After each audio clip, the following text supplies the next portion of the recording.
একটা মেয়ে, একটা নারী। আল্লাহ রসুল বলছে নারী কাকে বলে? আল মারআতু আওরাতুন। নবীজি বলছে নারী বলে তাকে ঢেকে থাকে যে, পর্দায় থাকে যে, আবরণের মধ্যে থাকে যে, নিজেকে লুকিয়ে রাখে যে। আল্লাহর কসম তাকেই নবী বলছে নারী বলে। নারী বলে। মহিলা বলে কাকে? যে লুকিয়ে থাকে, আড়ালে থাকে, গোপনে থাকে। আওরাত, আওরাত অর্থ ঢেকে রাখার বিষয়, আওরাত অর্থ গোপন থাকার বিষয়। অতএব যেই নারী বেপর্দা, যেই মেয়ে বেপর্দা, যেই মহিলা বেপর্দা, বেহায়া, চরিত্রহীন, এটা কোনো বেডিও না, বেডির জাতও না। এটা কোনো বেডির জাতও না। এটা বলে তো এটা কি? এটা শোপিস, উপভোগের পণ্য। মানুষ যত কিছু নিয়ে উপভোগ করে, তো এটাও একটা উপভোগের পণ্য। নারী তাকেই বলে, মহিলা তাকেই বলে যে নিজেকে আড়াল রাখে, যে নিজেকে গোপন রাখে, যে নিজেকে লুকিয়ে রাখে, যে নিজেকে পর্দায় রাখে। আল্লাহ তাআলা আমাদেরকে বোঝার তৌফিক দিন। চলেন এবার তরজমাটা শুনেন, তাইলে কথা শেষ। আল্লাহ তাআলা নারীদের ব্যাপারে সরাসরি লক্ষ্য করে মহিলাদেরকে, মুসলিম রমণীদেরকে, মুসলমানের মা, মুসলমানের স্ত্রী, মুসলমানের মেয়ে, মুসলমানের বোন, তাদেরকে লক্ষ্য করে আল্লাহ সরাসরি বলতেছে ওয়াকারনা ফি বুয়ুতিকুন্না। 22 নম্বর পারা 33 নম্বর সূরা, সূরা আহজাবের 33 নম্বর আয়াত। আল্লাহ কি বলে দেখেন, একজন মুসলিম নারীর করণীয় কি, কর্তব্য কি? ওই যে বললাম যে বানাইছে তিনিই বলে দিবে, মনে আসেনি কথাটা? এ আল্লাহ বলে দিচ্ছে। এক, ওয়াকারনা ফি বুয়ুতিকুন্না, তোমরা মুসলিম নারীরা অবশ্যই তোমাদের ঘরেই অবস্থান করো। কোথায়? তাহলে মুসলিম নারীর জন্য তার ঘরই তার আপন ঠিকানা, তার ঘরই তার পবিত্র জায়গা, তার ঘরই তার ইজ্জতের জায়গা, তার ঘরই তার সম্মানের জায়গা। 2 নাম্বার, ওয়ালা তাবাররাজনা তাবাররুজাল জাহিলিয়াতিল উলা। আল্লাহ বলেন হে মুসলিম নারীরা, যদি একান্ত কারণে, ঘরে থাকার মানে হলো ঘরের মধ্যে একবারে ফেরেক মাইরে লাও না, কথা বোঝেন না, আলমারির ভিতরে রেখে দাও না। অর্থ হলো একান্ত প্রয়োজনে নারী বাইরে যাইতে হবে, কখনো স্বামীর বাড়ি, কখনো বাবার বাড়ি, কখনো হসপিটাল, কখনো পেরেশানি, অথবা এমন কোনো নারী, জ্ঞান অর্জন হোক, দুনিয়ার যেই কোনো বিষয়। আল্লাহ বলেন যদি বিশেষ কোনো যৌক্তিক প্রয়োজনে বাইরে যেতেই হয়, তো আল্লাহ বলেন অজ্ঞ নারীরা, মূর্খ নারীরা যেভাবে বেপর্দা চলে, এইভাবে তোমরা বের হইও না, বের হইও। জাহিল, অজ্ঞ, মূর্খতা যুগের নারীদের মতো সেজে গুজে রঙ্গে ঢঙ্গে বের হইও, বের হইও। এই জন্য মনে রাখবেন, সমস্ত বেপর্দা নারী মূর্খ। সমস্ত বেপর্দা নারী কি বলেন না? মূর্খ, মূর্খ। 3 নাম্বার, আল্লাহ বলেন ওয়া আকিমনাস সালাহ, মুসলিম নারীরা 5 ওয়াক্ত নামাজ আদায় করো। 4 নাম্বার, ওয়া আতিনাজ যাকাত, বছর শেষে হিসাব করে যাকাত দাও।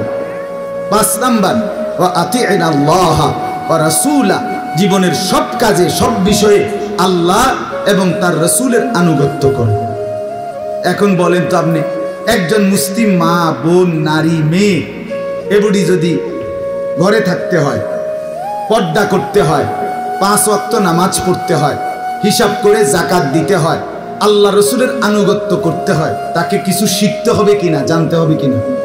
তো হে যদি এটা নাই শিখে, তো এটা কোত্থেকে জানেন? এই জন্য মুসলিম নারীদেরও তাদের পর্দা ঠিক রেখে, শরীয়ত ঠিক রেখে জ্ঞান অর্জন করা, কোরআন সুন্নাহর ইলম অর্জন করা উচিত।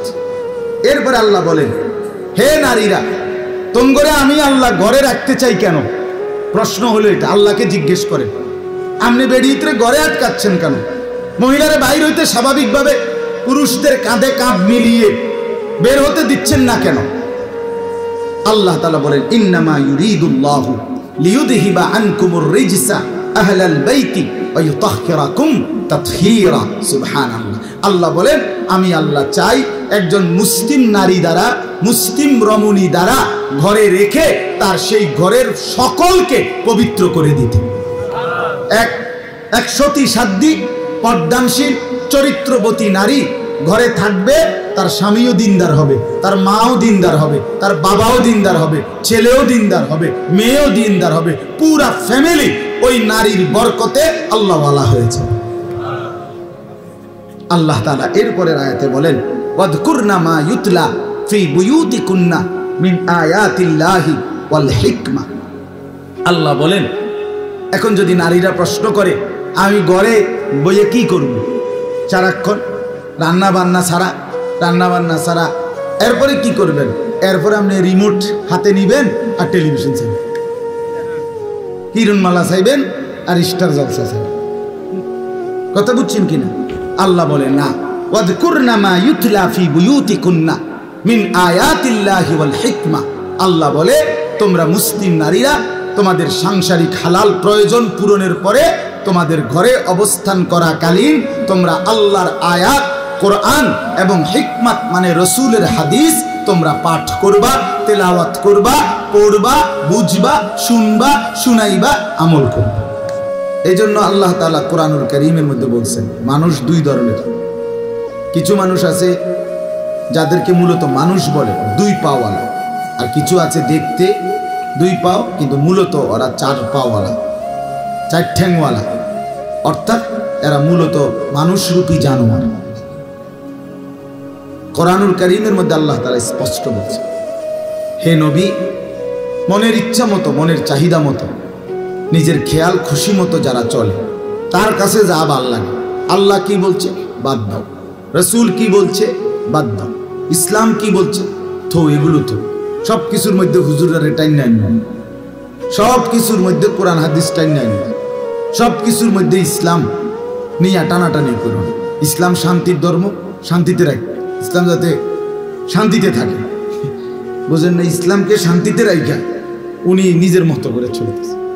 এই যে অন্ধত্ব, গোঁড়ামি, অসভ্যতা, মনের ইচ্ছা মতো চলা, আল্লাহ তাআলা বলেন বন্ধু এই মানুষগুলোর পরিচয় কি? কোরআনে স্পষ্ট আছে। আল্লাহ বলেন আমাকে বাদ দিয়ে, রসুল আপনাকে বাদ দিয়ে, মনের ইচ্ছা নিয়ে খামখেয়ালি করে যে চলে, আল্লাহ তাআলা বলেন ইনহুম ইল্লা কাল আনআম, এরা আর কিছু নয় শুধুই জানোয়ার। কোরআনের স্পষ্ট শব্দ। আমরা প্রত্যেকেই বুঝি এবং জানি আমাদের সৃষ্টিকর্তা আল্লাহ।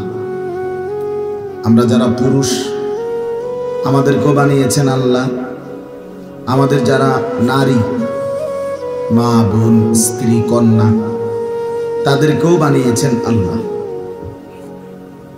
স্বাভাবিকভাবে গোটা সৃষ্টি, গোটা কায়নাত সবটাই সৃষ্টি করেছেন আল্লাহ। এখন একেবারে স্বাভাবিক যুক্তির কথা হলো, স্বাভাবিক বিবেকের কথাই হলো, যে জিনিস যিনি বানায় উনি ভালো বলতে পারে এটার ব্যবহার বিধি কি, ওই জিনিসটা কিভাবে চালাইলে, কিভাবে ব্যবহার করলে, কোথায় থাকলে, কোথায় রাখলে, কেমন পরিবেশে রাখলে উপকার হবে, ফায়দা হবে, যথোপযুক্ত উপকার দেবে, এটা বানানেওয়ালাই ভালো বলতে পারে এবং বলে দেয়। দেখবেন ওষুধের সিরাপের মধ্যে লেখা থাকে এত ডিগ্রি বা এতটুকু সেন্টিমিটার তাপমাত্রার নিচে রাখেন, শিশুদের নাগালের বাইরে রাখেন, ইত্যাদি ইত্যাদি দিক নির্দেশনা থাকে। প্রত্যেকটা পণ্যের একটা দিক নির্দেশনা থাকে। তো আমরা যেহেতু এটা বুঝলাম যে আল্লাহ তাআলাই পুরুষের সৃষ্টিকর্তা, আল্লাহ তাআলাই নারীর সৃষ্টিকর্তা, পৃথিবীর সমস্ত মহিলা, নারী তাদের সৃষ্টিকর্তা আল্লাহ। অতএব ইনসাফের কথা, যুক্তির কথা এটাই যে আল্লাহ তাআলাই বলে দিবেন যে আমার সৃষ্টি নারী কোথায় থাকবে, কি করবে, কিভাবে থাকবে, এটা আল্লাহ তাআলাই বলে দিবেন। আর আল্লাহ যা বলে দিবেন, বলে দিয়েছেন, এটাই যৌক্তিক, এটাই উচিত, এটাই ইনসাফপূর্ণ, এটাই বাস্তবসম্মত। কিন্তু দুর্ভাগ্য হলো আমরা সংখ্যাগরিষ্ঠ মুসলমান আজকে আমাদের মানসিকতা হলো যে আমরা নারী কিংবা পুরুষ, ঘর কিংবা পরিবার, নিজের ব্যক্তি জীবন কিংবা সব দিক আমরা সাজাইতে চেষ্টা করি দুনিয়াবি কোনো ফাসিক, কোনো কাফের, কোনো নাফরমান, কোনো অবাধ্য, আল্লাহর কোনো দুশ্মন, ইসলামের বিরোধী, কোরআন সুন্নাহর বিরোধী কারো কাছ থেকে চুল বলেন, মোস বলেন, দাড়ি বলেন, টুপি বলেন, লেবাস বলেন, পোশাক বলেন, ঘর বলেন, বাহির বলেন, নারী বলেন, পুরুষ বলেন, চলা ফেরা, উঠা বসা, সাজগোজ, আচার আচরণ, লেনদেন, পারস্পরিক আচরণ, সব কিছু সর্বান্ত অধিকাংশ সংখ্যাগরিষ্ঠ মুসলমান, শতকরা 99 জন 98 জনেরই ফিকির দুশ্মনদের থেকে গ্রহণ করে, কাফেরদের থেকে গ্রহণ করে। ও টেলিভিশনের নায়িকা থেকে একজন মহিলা নিজের জিন্দিগির সমস্ত সাজগোজ গ্রহণ করে। একটা যুবক মুসলমানের ছেলে, ফুটবলের খেলোয়াড়, ক্রিকেটের খেলোয়াড়, সিনেমার নায়ক, বিজ্ঞাপনের কোনো মডেল, তার কাছ থেকে নিজের জীবনের সাজগোজ, চলাফেরা, কথাবার্তার স্টাইল, হাঁটা চলা, এটা শিখে, এটা দেখে। তাহলে এর চাইতে বড় পতন, অধপতন আর হইতে পারে যে আমরা আল্লাহকেও ছেড়ে দিলাম, রাসূলুল্লাহ সাল্লাল্লাহু আলাইহি সাল্লামকেও ছেড়ে দিলাম, ইসলামকেও ছেড়ে দিলাম, আল্লাহর কোরআনকেও ছেড়ে দিলাম, নবীর সুন্নাহকেও ছেড়ে দিলাম। তাহলে আমরা আর মুসলমান কি রইল? আমি যে ভোটার আইডি কার্ডের মধ্যে লিখছি আমার ধর্ম ইসলাম, আমার জন্ম নিবন্ধন সনদের মধ্যে লেখা আছে আমার ধর্ম ইসলাম, আমার পাসপোর্টের মধ্যে লেখা আছে আমার ধর্ম ইসলাম, সেটা কোথায়? সেটা কোথায়? আমার চুলে ইসলাম কোথায়? আমার চেহারায় ইসলাম কোথায়? আমার জিন্দিগির মধ্যে ইসলাম কোথায়? আমার বাজার ব্যবসা লেনদেনের মধ্যে ইসলাম কোথায়? আমার ঘর পরিবারের মধ্যে ইসলাম কোথায়? আমার সাজগোজ কাপড় পোশাকের মধ্যে ইসলাম কোথায়? আমার ফ্যামিলির চলাফেরার মধ্যে ইসলাম কোথায়? আমার সারা দিনের কর্মকাণ্ডের মধ্যে আল্লাহ কোথায়, রসুল কোথায়, আখেরাত কোথায়, কোরআন সুন্নাহর অনুসরণ কোথায়? এই সব কিছু বাদ দিয়ে আমি আল্লাহর কাছে মুক্তি পাবো কিভাবে? আখেরাতে নাজাত মিলবে কিভাবে? এটা তো একটা স্বাভাবিক কথা, স্বাভাবিক কথা। আমাদের যেই কোনো মানুষের এতটুকু বুঝ, এতটুকু দিমাগ, এতটুকু আকল যদি না থাকে, এদূর যদি কাজ না করে দিমাগে, তো আমি মানুষ কিসের? মানুষ কিসের? এই জন্য আল্লাহ তাআলা কোরআনুল কারীমের মধ্যে বলছেন মানুষ দুই ধরনের। কিছু মানুষ আছে যাদেরকে মূলত মানুষ বলে, দুই পাওয়ালা, আর কিছু আছে দেখতে দুই পাও কিন্তু মূলত ওরা চার পাওয়ালা, চার ঠ্যাংওয়ালা, অর্থাৎ এরা মূলত মানুষরূপী জানোয়ার। কোরআনুল কারীমের মধ্যে আল্লাহ তাআলা স্পষ্ট বলছে, হে নবী, মনের ইচ্ছা মতো, মনের চাহিদা মতো, নিজের খেয়াল খুশি মতো যারা চলে, তার কাছে যা ভাল লাগে, আল্লাহ কি বলছে বাদ দাও, রসুল কি বলছে বাদ দাও, ইসলাম কি বলছে তো এগুলো তো সব কিছুর মধ্যে হুজুরের টাইম নেন, সব কিছুর মধ্যে কোরআন হাদিস টাইম নেন, সব কিছুর মধ্যে ইসলাম নিয়ে টানাটানি করুন। ইসলাম শান্তির ধর্ম, শান্তিতে রাখে, ইসলাম যাতে শান্তিতে থাকে, বুঝেন না? ইসলামকে শান্তিতে রাখা উনি নিজের মতো করে চলতেছে। এই যে অন্ধত্ব, গোঁড়ামি, অসভ্যতা, মনের ইচ্ছা মতো চলা, আল্লাহ তাআলা বলেন বন্ধু এই মানুষগুলোর পরিচয় কি? কোরআনে স্পষ্ট আছে। আল্লাহ বলেন আমাকে বাদ দিয়ে, রসুল আপনাকে বাদ দিয়ে, মনের ইচ্ছা নিয়ে খামখেয়ালি করে যে চলে, আল্লাহ তাআলা বলেন ইনহুম ইল্লা কাল আনআম, এরা আর কিছু নয় শুধুই জানোয়ার। কোরআনের স্পষ্ট শব্দ। আমি তো প্রতিদিন বলি যে সমস্ত ছেলেরা তোমরা পেশাব করে পানি নাও না, টয়লেট পেপার ব্যবহার করো না, পানি ব্যবহার করো না, তোমরা মাঝে মাঝে কুত্তার দিকে চাই, কুত্তার লগে তোমারে একটু মিলাইয়া নিও, যে তোমার সাথে দেখবা দারুণ মিলতা।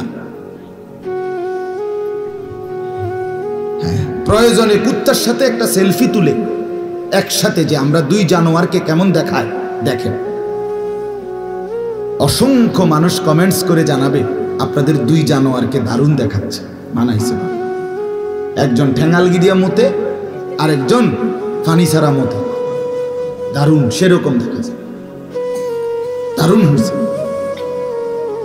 অপবিত্র সন্তান, যার শরীর নাফা, পেশাব করে পানি নেয় না, এটা মানুষের কোনো কাতারেই পড়ে না, মানুষের কোনো সমাজেই পড়ে না, এটা কোনো কাতারেই না। ভদ্রতার কিচ্ছু নাই এটার ভিতরে, অপদার্থ, অপবিত্র, অপবিত্র।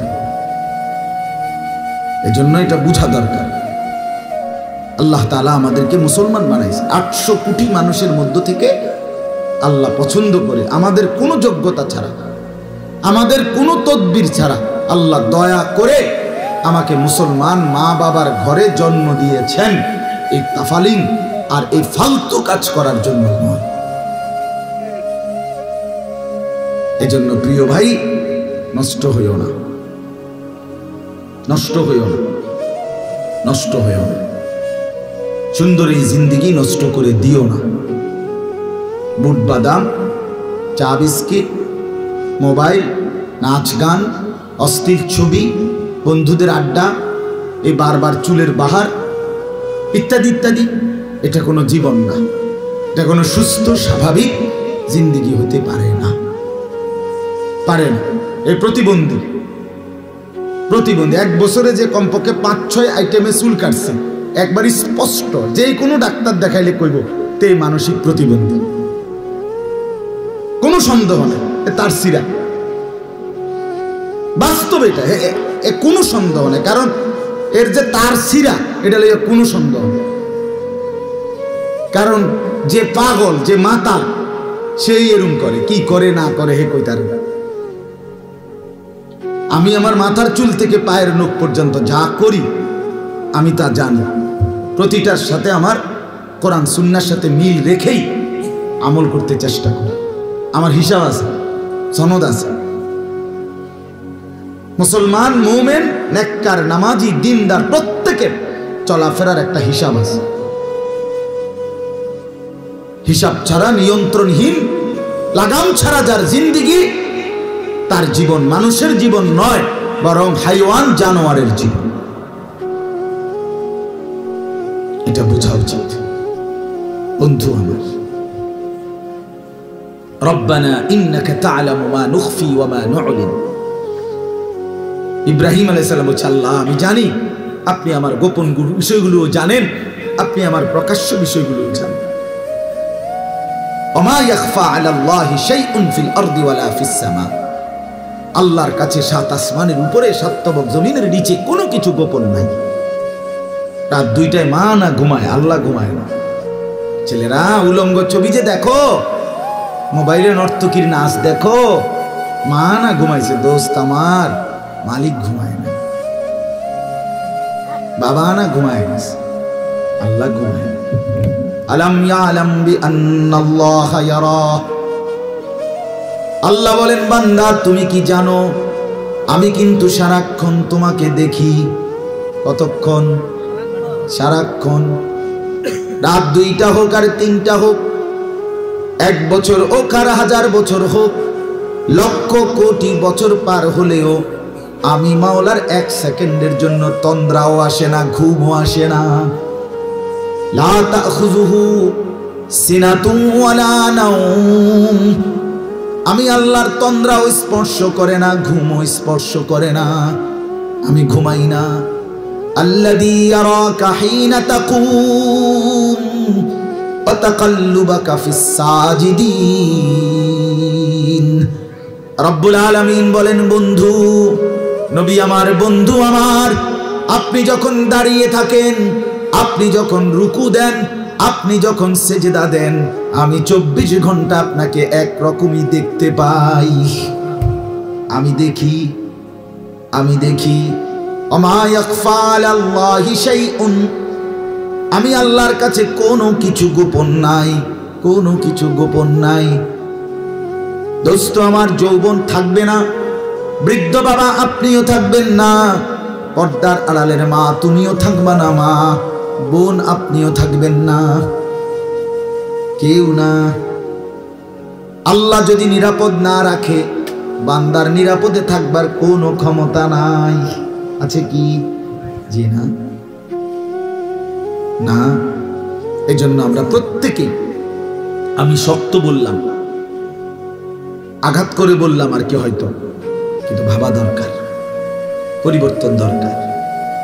ছেলেদের কাছে অনুরোধ, বাবা, এই সমাজ তোমার কাছে অনেক কিছু চায়, এই জনগোষ্ঠী তোমার কাছে ভালো কিছু চায়। তোমার মা তোমার স্বপ্ন দেখে বড় করছে, তোমার বাবা তোমার একটা স্বপ্ন দেখে বড় করছে। আমার বাবার স্বপ্ন ছিল, আমার 5 ছেলে, আমরা 5 ভাই। আমার আব্বা মা বলতো যে আমাদের স্বপ্ন ছিল 5 ছেলেই আমার বাবার কবরের চারদিকে দাঁড়াইব, 5 ছেলেই আলেম হবে। আলহামদুলিল্লাহ, আমার বাবার 5 ছেলেই আলেম হয়েছে। প্রতিটা বাবার স্বপ্ন থাকে, মার স্বপ্ন থাকে, কোলের বাচ্চাকে মা বড় যত্ন করে দুধ খাওয়ায়, এই জিন্দেগি নষ্ট করে দেওয়ার জন্য। আজকে 16 বছরে তুমি জীবনটা নষ্ট করে দিবা, এজন্য মা দুধ খাওয়ায় না, এজন্য বাবা আদর যত্ন করে লালন পালন করে নাই। বিদেশের জমিনে যে সমস্ত লোকরা পড়ে আছে, ওরা বিদেশের মাটিতে 6 বছর 12 বছর 16 বছর এত কষ্ট করে কামাই রোজগার করে কলিজা পানি করে বছরের পর বছর 12 ঘন্টা ডিউটি করার পরে নিজেদের রুমে আইসা যারা কোনোদিন মাকে দেখে না, বোনকে দেখে না, স্ত্রীকে দেখে না, ছেলে মেয়েকে দেখে না, সে মানুষটা কি পরিমাণ কলিজাটা পাথর বাইন্দা কয়টা টাকার জন্য, বউ বাচ্চার সন্তানদের জীবন গঠনের জন্য এই টাকার আশায় বিদেশের জমিনে দিনের পর দিন রাতের পর রাত পড়ে থাকে। বিনিময়ে তুমি বুঝি এই মোবাইল টিপ্পা, উলঙ্গ ছবি দেখা এই টাকাগুলো নষ্ট করে দিবা, এই জিন্দেগি নষ্ট করে দিবা, এই আশা? এটাই কথা ছিল ভাইয়া। আমার একদিন এক ছেলে হারাম শরীফে সৌদিতে হজম জড়ায় ধরে বলছে, কাইন্দাস নরসিংদী বাড়ি, যে হুজুর আমি আজ 11টা বছর কোনোদিন বাদ যাই নাই, বাবার অভাব, সংসারের ঋণ শেষ হয় না, 11 বছর ধরে পড়ে আছি হুজুর, কোনোদিন অসুখ বিসুখ হইলে একটা ট্যাবলেট কেউ খুললে দিব এই মানুষটাও নাই। 11টা বছর ধরে বিদেশের মাটিতে পড়ে আছি, মা বাবা ভাই বোনের মুখে হাসি ফুটাবার জন্য। সেদিন একবার গত বছরের আগের বছর মনে হয় ওমরায় যাওয়ার পরে এক লোক বলছে, আমাদের কুমিল্লা বাড়ি, সে আমারে জড়ায় ধরে বলছে, হুজুর আমি 16 বছর বিদেশ করি, আমি 12 তালা না জানি 18 তালা বিল্ডিং এর নিচে আন্ডারগ্রাউন্ডে নিচে একটা ছোট্ট রুমে আমরা 10-12 জন ফ্লোরে চাদর বিছাইয়া ঘুমাই। কয় এই কষ্ট করে টাকা জমাইয়া স্ত্রী ছেলে মেয়েকে শহরে বাংলাদেশে 7 তালা ফ্ল্যাটের উপরে ফ্ল্যাট ভাড়া করে তাগরে রাখি তাগরে ভাড়া রাখছি, ওইখানে ফ্ল্যাট বাড়িতে 7 তলার উপরে নিজে থাকি ফ্লোরে। বিনিময়ে আমি ফোন করছি, স্ত্রীও ফোন ধরে না, ছেলেও ফোন ধরে না। অনেকক্ষণ ফোন করার পরে ছেলেটা ধরছে, ধইরা বললাম যে বাবা কথা বলতে চাইছি। ছেলে বলতেছে, আব্বু আমি এখন খেলতেছি মোবাইলে, পরে কথা বলবো। 3 বার ফোন দিছি, 3 বারই ফোলা কইতেছে হাতে খেলে, হাইতে সময় নেই। উনি নিজে আমারে বলছে, কওজরা আমি কাউরে না জানাইয়া শেষে টিকিট কইরা দেশে আইছি, আইয়া 7 তালার থেকে লাইতে ফোলাটারে নিচে নামাইছি। আর বেডিরে কইছি তুইও নাম, গ্রামে যেই মাটির ঘরে থাকতি ওই এখানেই থাক। এরপরে নামাইয়া তারারে গ্রামে থুইয়া বাইত রাইকা বিল্ডিং সাইরা তারপর আইছি।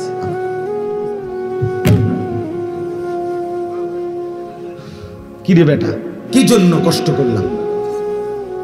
একজন বাবার এই কষ্ট, এই আমি প্রতিদিন বলি, এই ছেলেগুলোরে 2 আঙ্গুলে অনবরত মোবাইল টিপ্পা হাজার হাজার কোটি কোটি টাকা শেষ করে দিচ্ছে। এখন এইভাবে তো বাবা রাজার ধনও ফুরায় যায়, এভাবে তো 7 রাজার সম্পদও কি হয়ে যাবে, শেষ হয়ে যায়। প্রয়োজন তো প্রয়োজন থাকতে পারে, অফিসের কাজে, ব্যবসার কাজে, ব্যাংকের কাজে, শিক্ষা প্রতিষ্ঠানের কাজে।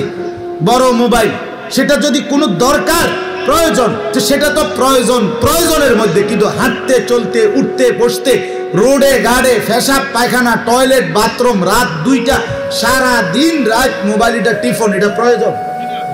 এটা কথা হইলো কোনো? এটা কোনো জিন্দেগি হলো মিয়া? কে ফিরাবে ছেলেদেরকে?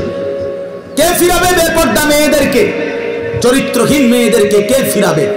16 বছরের যেই মেয়েটা রঙে ঢঙ্গে টাইট কাপড় পইরা টাইট জামা পইরা 1 ঘন্টা লাগাইয়া পাউডার সুনু মাইখা রাস্তায় বের হয়, ওই লম্পট ছেলেরা যাতে দেখে এবং রাস্তায় খাড়াইয়া মুতে এরকম অপদার্থ দেখবে, রাক্ষসের মতো তাকাইবে আর উপভোগের দৃষ্টিতে নিয়া নগ্ন কল্পনা করবে। এই জন্য যেই মেয়েটা আপনাদের বের হয়, আপনি বাবা কোথায়? আপনার বিবেকের মধ্যে কি শয়তানে মুতছে? হ্যাঁ বলেন, আপনি দেখেন না? আপনি বোঝেন না? আপনার বেপর্দা মেয়ে কোথায় যায়? আপনার বেপর্দা স্ত্রী কোথায় যায়? আপনার ঘরে যে রঙিন টেলিভিশন চলে, সিনেমা, নর্তকীর নাচ, উলঙ্গ ছবি, নাচ গান, হিন্দি সিরিয়াল, হ্যাঁ স্টার জলসা, এগুলো যে দেখে, এইগুলো দেখে আপনার বিবি বাচ্চা কি শিখে আপনি বুঝেন না? কথা বলেন না কেন? কে শুধরাবে? কে শুধরাবে? এই জন্য বললাম, আমাদের এই মাদ্রাসাগুলো উম্মতের শেষ আখিরি ঠিকানা, মুসলমানের ঈমান আমল বাঁচাবার শেষ কেন্দ্র মাদ্রাসা। বলেন আলহামদুলিল্লাহ, বলেন আলহামদুলিল্লাহ। আপনাদের ছেলেদেরকেও বাঁচাইতে হবে, আপনাদের মেয়েদেরকেও বাঁচাইতে হবে।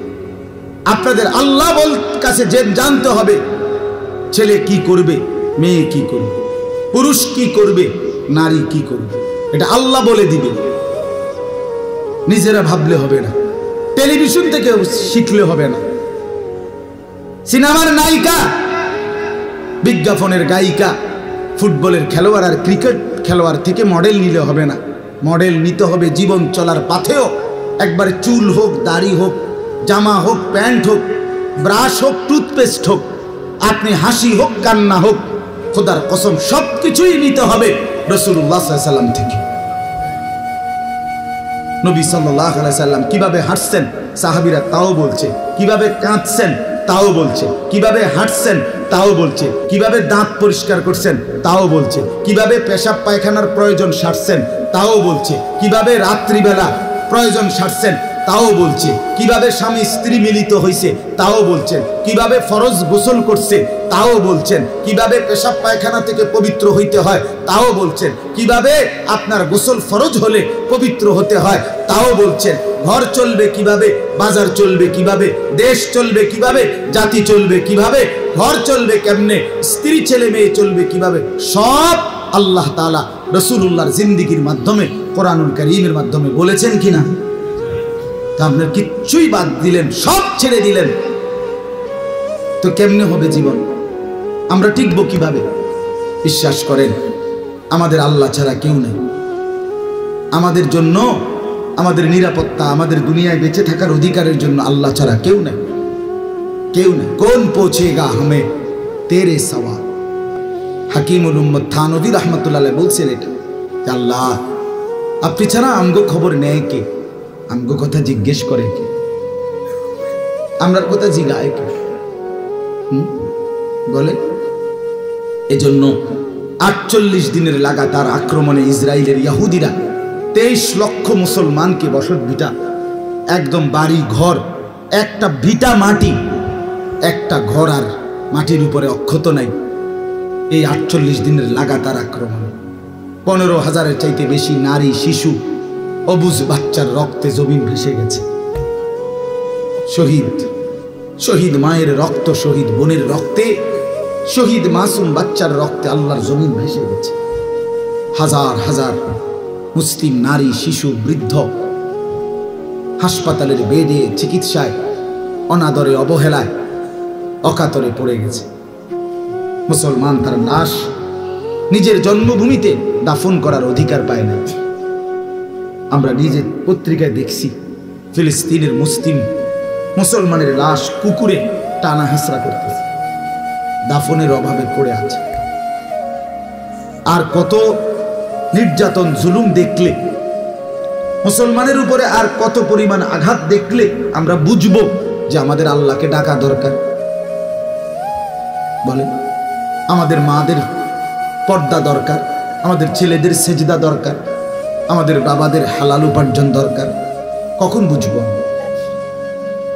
আমাদের বিজয় আসবে না আমনে বইয়া বইয়া আমরা যে যেমনে চলমু, আর আল্লাহ আবাবিল পাঠাইয়া ধ্বংস করে দিব কাফের, আর আমনে বিড়ি খাইবেন, বন খাইবেন, চা দোয়ানে বইবেন, টেলিভিশন চাইবেন, আমনে সুদের টিয়া গণবেন, আর আমনের ফুতে বেড়ি ছবি দেখবো, আমনের মাইয়া পরের ফোলার লগে সম্পর্ক করব, আর আল্লাহ তাআলা আবাবিল পাঠাইয়া, হ্যাঁ ফেরেশতা পাঠাইয়া কাফের মুশরিক ধ্বংস করে আপনারে আমারে নিরাপত্তা দিব? জি না, না বন্ধু। কোরআনুল কারীমে আল্লাহ বলছেন ইন তানসুরুল্লাহ, খেয়াল করেন কথাটা, ইন তানসুরুল্লাহ ইয়ানসুরকুম, কোরআনে আছে। আল্লাহ বলেন, হে ঈমানদারগণ, তোমরা আমাকে আল্লাহকে সাহায্য করো, আমি তোমাদেরকে সাহায্য করব। তুমি আমার দ্বীনকে সাহায্য করো, আমি তোমার জিন্দেগি নিরাপত্তা দেব। শর্ত হলেও তুমিও আগাইতো। আচ্ছা বলেন, আপনারা বলেন, একটা সহজ উদাহরণ বলেন। বদরের যুদ্ধে আমাদের নবী এবং সাহাবীরা বিজয় লাভ করছে না পরাজয় বরণ করছে? কিভাবে? নবীজি সাল্লাল্লাহু আলাইহি সাল্লাম মদিনার থেকে ফু দিয়া, ঠিক না? অবশ্যই ফু দিছে, এনতে মদিনাতে বইয়া কি দিছে? এতে কাফেররা সব হারিয়ে গেছে, এই তো না? তো নবীজি সাল্লাল্লাহু আলাইহি ওয়াসাল্লাম ময়দানে গেছে কিনা? সাহাবীরা যুদ্ধে দাঁড়াইছে কিনা? যখন 313 জন সাহাবী, আমরা তাফসিরে পড়ছি, হাদিসে পড়ছি, পড়াইছি, তো নবীজি যখন 313 জন সাহাবীকে দাঁড় করাইছে 1000 কাফেরের মোকাবেলা, তাকাইয়া দেখে 313 জন সাহাবীর কাছে তলোয়ার আছে 2টা, 2 জনের কাছে ঘোড়া আছে 8টা, এই অস্ত্র আর কিচ্ছু নেই, আর বাকিরা সব খালি হাত দাঁড়ায় গেছেন, এমনি দাঁড়াইছে সিরিয়াল। কাফেরদের প্রত্যেকের হাতে অস্ত্র, লৌহ, বর্ষা, বল্লম, ঢাল, তলোয়ার। আল্লাহ নবী সাল্লাল্লাহু আলাইহি সাল্লাম সাহাবীদেরকে বলছে, বুখারীর রিওয়ায়াত, নবীজি বলছে, তোমরা এমনি একটু দাঁড়াও, যেমনি আসো এমনি দাঁড়াও, আমি আসতেছি একটু। এই কথা বলে নবী পিছনের দিকে আসছে, আয়েশা একটা পাহাড়ের টিলার নিচে সমতল ভূমিতে আল্লাহ নবী সাল্লাল্লাহু আলাইহি সাল্লাম সেজদা দিছে, চোখের পানি ছেড়ে দিছে, আর আল্লাহকে বলছে, মাওলা, আমার গত মক্কার 13 বছর আমি দিবা নিশি মেহনত করে, আর মদিনায় আজকে প্রায় 1 বছরের কাছাকাছি, এই প্রায় 14 বছরের কাছাকাছি আমার দিবা নিশি মেহনতের বরকতে, মেহনতের পরিশ্রমের ফসল আমার এই 313 জন, আমার আর নাই। আমি এই 313 জন মানুষ এখানে আইনা দাঁড় করাইবার আগে গত 14টা বছর আমি কষ্ট করছি। আমি তায়েফের রক্তে আমার পিঠ পাথরের আঘাতে ঝাঁঝরা করে ফেলছি। আল্লাহ, আমার পুঁজি এই কয়জন, আপনি যদি আমার এই অল্প কয়জন অনুসারী এদেরকে ধ্বংস করে দেন আজকে কাফেরদের হাতে, আপনার জমিনে আপনাকে সেজদা করবে কি? আল্লাহুম্মা ইন তুহলিক হাযিহিল ইসাবা লান তু'বাদা ফিল আরদ। আল্লাহ, আমার এই ছোট্ট দলটাকে যদি শেষ করে দেন, তাইলে আপনার এই জমিনে আর ইবাদত করবে না। এই কথা বলে নবী কান্দা শুরু করছে, আল্লাহ আপনি আপনার সাহায্য করেন। আমি যে দূর আমার ছিল, আমি নিজে আমার অনুসারী নিয়ে দাঁড়াইছি। এই ঠিক তখন কসম আল্লাহ, আল্লাহ তাআলা জিব্রাইলকে ডাক দিয়ে বললেন, জিব্রাইল বন্ধু আমার কাঁদতেছে, যাও না, তুমি যাও, আমার দোস্তের সাহায্য করতে যাও। জিব্রাইল তখন বলছে, রব্বুল আলামিন কয়জন নিয়ে যাইতাম, না একলা যাইতাম?